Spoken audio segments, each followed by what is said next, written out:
संध्याकाळी 5 वाजता मी घरातनं निघालो, ऑफिसला गेलो, NDTVला मुलाखत दिली.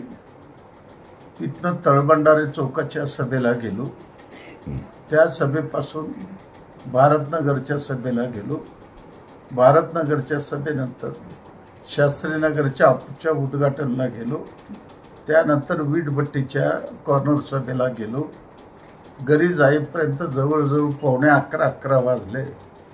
परंतु 7-7:30च्या सुमारास बापूजी नगरमध्ये राहणारे, स्वतःला काँग्रेसचे पुढारी समजतात असे 2-3 तरुण पुरं दारू पिऊन मनाला येईल तशी शिवीगाळ करणं, घरावर दगड फेकणं, विटाने मारण्याचा प्रयत्न केला असताना तरुणांनी त्याला अडवलं. अडवल्यावर त्यांच्या अंगावर गेला. या दरम्यान अनिल वासम सुद्धा आले होते. अनिल वासमला सुद्धा धक्काबुक्की झाली. वायरलेस गाडी आली, त्या दोघांना घेऊन गेलेल्या आहेत.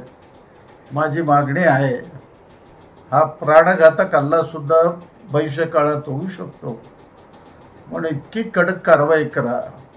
नसेल जनता अनावर झालं ते रोखणं माझ्या हातून होणार नाही.